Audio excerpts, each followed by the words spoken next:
तो क्या अपने वर्कआउट से सच में बेहतरीन रिजल्ट्स चाहिए? अगर हाँ, तो आज हम साइंस की मदद से एक तगड़े ट्रेनिंग प्रोग्राम की हर परत खोलने वाले हैं और जिम में सुनी सुनाई बातों के पीछे का सच जानेंगे। तो सवाल ये उठता है कि एक ठीक-ठाक वर्कआउट और एक सच में बेहतरीन वर्कआउट में आखिर फर्क क्या होता है? यही वो छोटी सी बात है जो औसत नतीजों को असाधारण नतीजों से अलग करती है, और ये पूरा डिस्कशन आपको उसी बेहतरीन लेवल तक पहुंचने का रास्ता दिखाएगा। चलिए एकदम शुरुआत से शुरू करते हैं। सबसे पहला और सबसे जरूरी कदम, जिसे अक्सर लोग नजरअंदाज कर देते हैं, वार्म अप। ये इतना जरूरी क्यों है? देखिए, वार्म अप के पीछे का साइंस बिल्कुल सीधा और सिंपल है। जब मसल्स ठंडी होती हैं तो वो अकड़ी हुई होती हैं, उनमें चोट लगने का खतरा ज्यादा होता है और उन तक ऑक्सीजन भी ठीक से नहीं पहुंचती। वहीं सिर्फ 5 से 10 मिनट का एक अच्छा वार्म अप ब्लड फ्लो को बढ़ा देता है, मसल्स को ऑक्सीजन से भर देता है और उन्हें ज्यादा एनर्जी बनाने के लिए तैयार कर देता है। सीधा मतलब चोट का खतरा कम और परफॉर्मेंस बेहतर। तो एक अच्छा वार्म अप असल में दिखता कैसा है? ये रहा एक बहुत ही सिंपल सा full body routine. Jumping jacks, body weight squats, mountain climbers और पुशअप्स। ये कुछ एक्सरसाइज आपके शरीर की लगभग सारी बड़ी मसल्स को एक्टिवेट कर देती हैं और उन्हें आने वाले हैवी वर्कआउट के लिए तैयार करती हैं। चलिए, अब आते हैं उस एक सिद्धांत पर जिसके बिना जिम में तरक्की करना नामुमकिन है। इसे कहते हैं प्रोग्रेसिव ओवरलोड। ये आपके प्रोग्रेस का असली इंजन है। तो ये प्रोग्रेसिव ओवरलोड है क्या भला? देखिए, बहुत आसान शब्दों में इसका मतलब है कि अपनी मसल्स को समय के साथ धीरे धीरे और ज़्यादा चुनौती देना। अगर हर बार जिम जाकर एक ही वजन से उतने ही रेप्स लगाएंगे तो शरीर को बदलने की कोई वजह ही नहीं मिलेगी। वो कहेगा, अरे ये तो मैं आराम से कर लेता हूँ, मुझे मजबूत होने की क्या ज़रूरत है? और बस आपकी ग्रोथ वहीं रुक जाएगी। डॉक्टर डोमिनिक किंग की ये कार वाली मिसाल तो इस पर एकदम सटीक बैठती है। सोचिए, अगर आप अपनी कार को हमेशा पहले गियर में ही चलाएंगे तो क्या होगा? इंजन पर जोर पड़ेगा और आप कहीं पहुंचेंगे भी नहीं।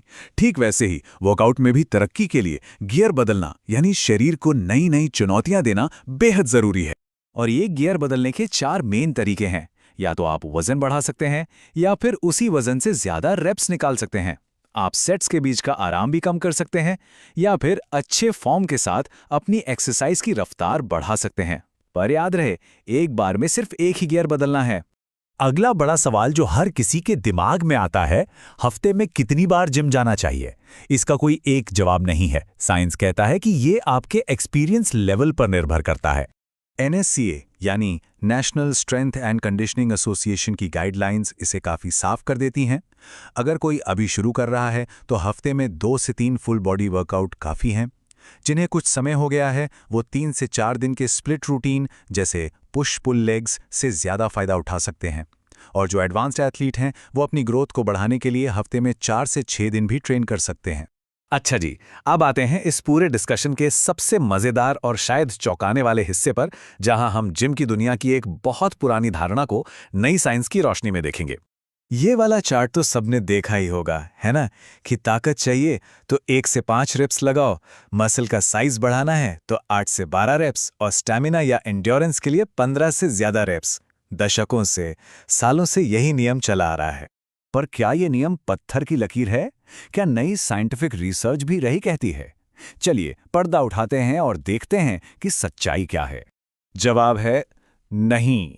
NIH यानी नेशनल इंस्टीट्यूट्स ऑफ हेल्थ में छपी एक बड़ी मेटा एनालिसिस इस पूरी पुरानी सोच को ही बदल देती है। रिसर्चर्स साफ साफ कहते हैं कि मसल्स का विकास अलग अलग वजन और रेप्स की एक बहुत बड़ी रेंज में हो सकता है। और ये रहा वो आहा मोमेंट जहां सारा खेल बदल जाता है। देखिए, अगर किसी का लक्ष्य सिर्फ और सिर्फ अपनी मैक्सिमम ताकत यानी 1 रेप मैक्स बढ़ाना है तो भारी वजन और कम रेप्स ही सबसे बेस्ट हैं, इसमें कोई दो राय नहीं है। लेकिन अगर लक्ष्य मसल साइज बढ़ाना है तो कहानी पूरी तरह बदल जाती है। विज्ञान कहता है कि जब तक ट्रेनिंग में एफर्ट ज्यादा है, मतलब आप हर सेट को फेलियर के नजदीक तक ले जा रहे हैं, तब तक आप चाहे भारी वजन से 6 रेप्स करें या हल्के वजन से 25, मसल ग्रोथ लगभग बराबरी होगी। जी हाँ, आपकी मेहनत रेप्स की गिनती से कहीं ज्यादा मायने रखती है। तो इस सारी जानकारी का निचोड़ क्या निकला? चलिए इन सब बातों को मिलाकर एक सीधा साधा एक्शन प्लान, आपका अपना वर्कआउट ब्लूप्रिंट बनाते हैं। तो ये रहा आपका फाइनल ब्लूप्रिंट।